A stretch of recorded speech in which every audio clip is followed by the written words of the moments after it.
Hello વિદ્યાર્થી મિત્રો, આજે આપણે જોવાના પ્રમેય 9.9 જો એમાં શું કહેવા માંગે છે તમને કે જો બે બિંદુઓને જોડતા રેખાખંડ એ રેખાખંડને સમાવતી રેખાની એક જ બાજુએ આવેલા બીજા બે બિંદુઓ આગળ સમાન ખૂણા આંતરે છે. બરાબર? તો ચારેય બિંદુઓ એક જ વર્તુળ પર આવેલ છે. બરાબર? આ સાબિત કરવાનું છે આપણે, શું કે ચારેય બિંદુઓ એક જ વર્તુળ ઉપર આવેલ છે. તો આ ચારેય બિંદુઓને વૃત્તીય બિંદુઓ કહેવાય. બરાબર? જો કંઈ સમજાણું ન સમજાણું આપણે હવે જો ધીરે ધીરે જોઈએ. જેમાં શું કહેવાનું કે જો બે બિંદુઓને જોડતા રેખાખંડ, તો પેલા આકૃતિ બનાવીએ આપણે.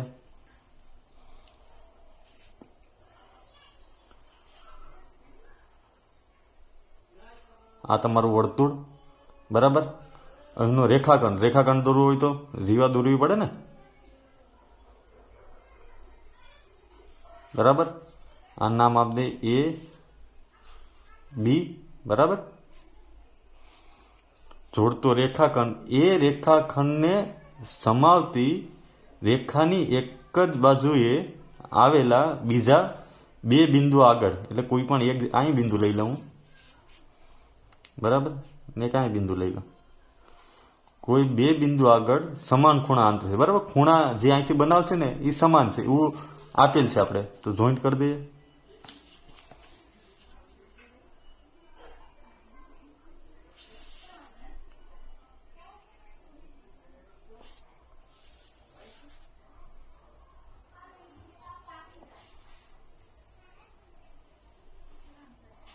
મતલબ આ બંને ખૂણા સમાન આપે છે. બરાબર? એને નામ આપી દઈએ સી ને ડી કહી દઈએ. બરાબર? હવે સમાન ખૂણા આંતરે છે તો તમારે સાબિત શું કરવાનું તો કે ચારેય બિંદુ એક જ વર્તુળ પર આવેલ છે. મતલબ આ ચાર બિંદુ છે, આ એક, આ બે, આ ત્રણ અને આ ચાર. એ ચારેય બિંદુ છે એક વર્તુળ ઉપર આવેલ છે. સાબિત આમ જોઈને જ ખબર પડે હા ભાઈ એક જ વર્તુળ ઉપર આવેલ છે ને. તો આપણે સાબિત કરવાનું. તો સાબિત કરવું હોય તો પહેલાં શું લખવું પડે? પક્ષ લખવો પડે. આપણે પક્ષમાં હંમેશા શું લખવાનું? આપણે જે આકૃતિમાં વર્ણન કર્યું હોય એ પક્ષમાં લખ નાખવાનું. શું લખાય? તો કે રેખાખંડ એ બી, આ રેખાખંડ એ બી એ રેખા એ બીની એક જ બાજુએ આવેલા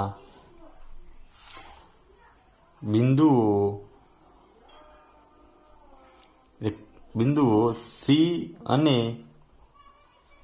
ડી આગળ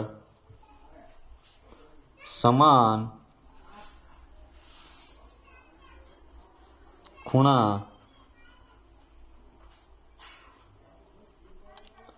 આંતરે છે.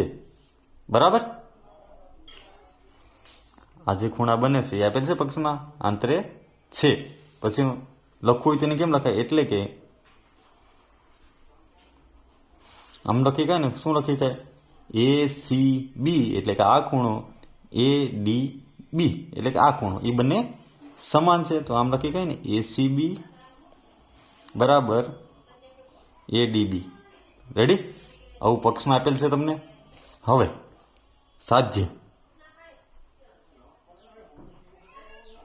સાધ્યમાં તમને શું આપેલ છે ભાઈ? તમારે શું સાબિત કરવાનું છે? તો કે એ બી સી ને ડી છે એ એક જ વર્તુળ ઉપર આવેલ છે એવું આપણે સાબિત કરવાનું છે. તો લખવું હોય તો કેમ લખાય? તો કે એ બી સી અને ડી એક જ વર્તુળ પર આવેલ છે. બરાબર? બીજી રીતના લખવું હોય તો અહીં આપેલ છે ને તમને આ ચારેય બિંદુઓને વૃત્તીય બિંદુ કહેવાય. એ લખવું હોય તો કેમ લખાય? એટલે કે એ બી સી ને ડી વૃત્તીય બિંદુઓ છે. બરાબર, થઈ ગયું સાજ્ય. હવે સાબિતી.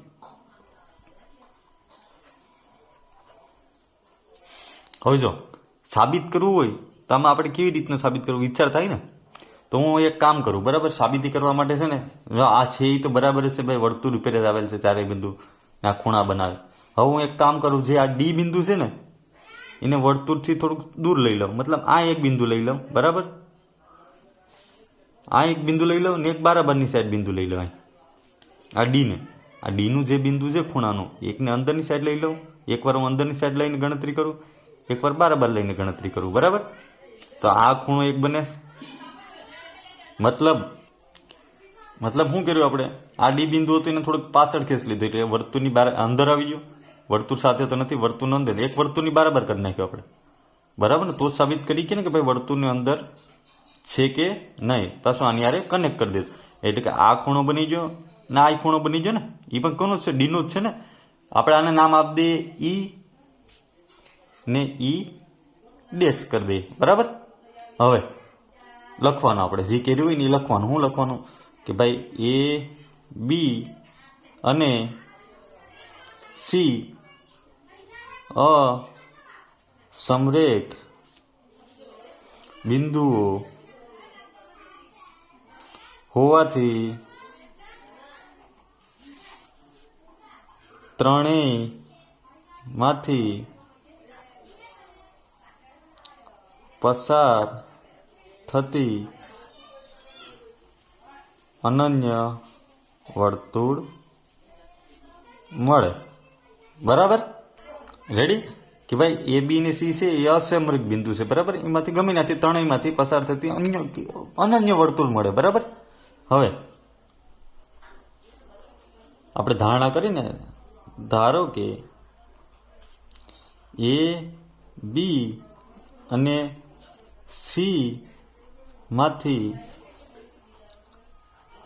પસાર થતા વર્તુળ પર બિંદુ ડી નથી, બરાબર ને. આપણે ધારણા કરીને શું કરી કે ભાઈ વર્તુળ ઉપર ડી છે એ આપણે નથી કરવું, આપણે એક અંદરની સાઈડ લઈ લઈને એક બરાબર, એટલે આ ડી અત્યારે વર્તુળ ઉપર નથી, એવું થયું, બરાબર. હવે આથી તે વર્તુળ એડીને અથવા લંબાવેલ એડી કોઈ બિંદુ ઈ અથવા ઈ ડેક્સમાં છેદશે, બરાબર. સમજાણું? જો એડી છે, બરાબર, એ થી ડી છે, એને કદાચ આપણે લંબાવી લઈએ તો વર્તુળની બહાર થઈ જાય, એને થોડુંક ખેંચી લઈએ તો વર્તુળની અંદર થઈ જાય, બરાબર. એટલે એ વર્તુળને છેદશે, બરાબર. હવે શું કરવાનું આપણે, હવે ઈડેક્સ ધારે તો આપણે એને કેમ લખી કે ખૂણો એસીબી બરાબર ખૂણો એઈબી થાય ને, અથવા બીજું શું લખી કે ખૂણો એ ઈ ડેક્સ બી થાય ને ડીની જગ્યાએ, બરાબર. બરાબર ને. એ સી બી બરાબર એ ઈ બી પણ થઈ શકે અને એ ઈ ડેક્સ બી પણ થઈ જાય. આપણે ડીને હટાવી દીધો, કાં લંબાવી લઈએ ડીને, કાં થોડું ટૂંકો કરી દઈએ, આપણે નામ આપી દઈએ ઈ ને ઈ ડેક્સ, બરાબર. તો કાં એ ઈ બી ખૂણો થશે, કાં એ ઈ ડેક્સ બી થશે, બરાબર. જે આપણે લખ્યું શું લેવાય એમ લખ્યું આપણે, તો કે ભાઈ એક જ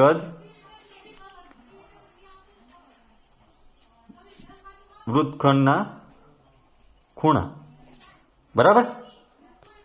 પછી લખવાનું હું વળી ખૂણો એસીબી બરાબર ખૂણો એડીબી, એ આપણે કેમાં આપેલ છે, પક્ષમાં આપેલ છે, બરાબર. ને બીજું આપણે શું મેળવ્યું? ખૂણો એડીબી બરાબર ખૂણો એઈબી અથવા ખૂણો એઈ ડેક્સ થાય. બરાબર સમજાણું? જો પક્ષમાં શું આપેલ છે? એસીબી ને એડીબી એ બંને આ બંને ખૂણા સમાન છે. બરાબર, તો એસીબીની જગ્યાએ આ જે એસીબી છે બરાબર એની જગ્યાએ હું આ લખી કહું ને એડીબી, એસીબીની જગ્યાએ એડીબી લખી કહું ને તો એડીબી આવી ગયો. એઈબી ને એ ડેક્સ ઈબી બરાબર એ ખૂણા બંનેના સમાન જ હશે ને. રેડી ને? તો એની પરથી આપણે શું ખબર પડે કે ભાઈ પરંતુ ત્રિકોણના બહિષ્કોણના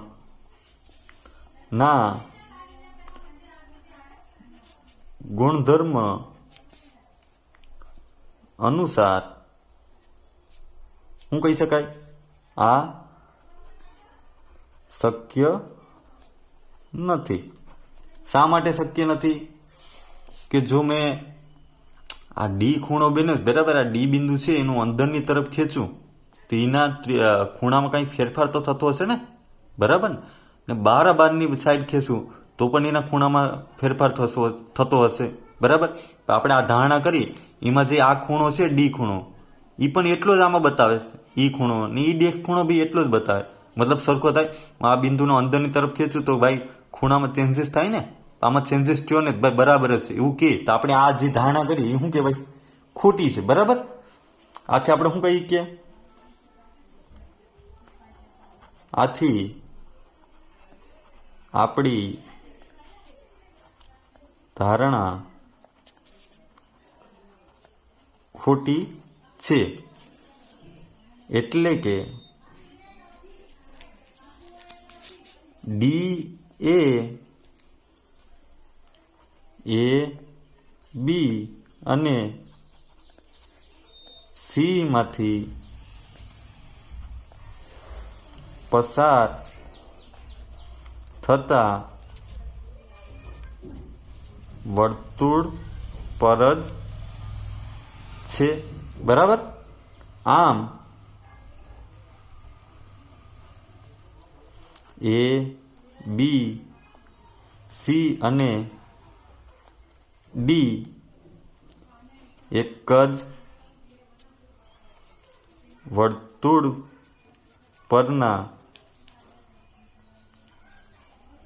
આવેલા બિંદુ છે, જે સાબિત થાય છે. સમજાણું? જો આપણે શું કર્યું તો કે ભાઈ જો આ ડી બિંદુ હતું, ગમે એક બિંદુ હતું ડી ને બરાબર, એને કાં બહાર ખેંચ લે કાં અંદર ખેંચ લે. બરાબર, તો એને ખેંચીએ તો શું થાય? કંઈક તો પરિવર્તન આવતું ને, ખૂણો બદલતો હશે બંનેમાં. બરાબર ને, કંઈક તો પરિવર્તન આવતું હશે ને. આ ડી બિંદુને મેં જો બારની સાઈડ ખેંચ્યું તો એનો ખૂણામાં ફેરફાર થાય કે ન થાય? થાય જ ને. એવી રીતે ડી બિંદુને મેં જો અંદરની તરફ ખેંચ્યું તો એના ખૂણામાં કંઈ ફેરફાર થાય. પણ આપણે જે આ માહિતી આપી એની પર તો શું થાય કે ભાઈ તમે અંદર ખેંચો કે બરાબર ખેંચો બરાબર ખૂણો તો સરખો જ રહેશે. તો એ ધારણા આપણી કેવી થાય? ખોટી થાય ને. કેમ ભાઈ ખોટી થાય? તો કે બહિષ્કરણના ગુણધર્મ અનુસાર. બરાબર, તો આપણી ધારણા ખોટી પડી. તો એની પર શું આપણે સાબિત કરી કે ભાઈ કે વર્તુળને આ વર્તુળ છે ને આ ચારેય બિંદુ છે એ બી સી ને ડી એક જ વર્તુળ ઉપર આવેલા છે, જે આપણે સાબિત કરવું હતું. બરાબર, આપણે ઉલટી રીતના સાબિત કર્યું. બરાબર, તો આવી રીતના પ્રમેય લખવાનો છે. પ્રમેયમાં કાંઈ નથી, ખાલી લેન્ધી થોડીક થિયરી છે. બરાબર, જો વિડીયો પસંદ આવ્યો હોય તો લાઇક એન્ડ સબસ્ક્રાઈબ કરતા ભૂલતા નહીં. Thank you.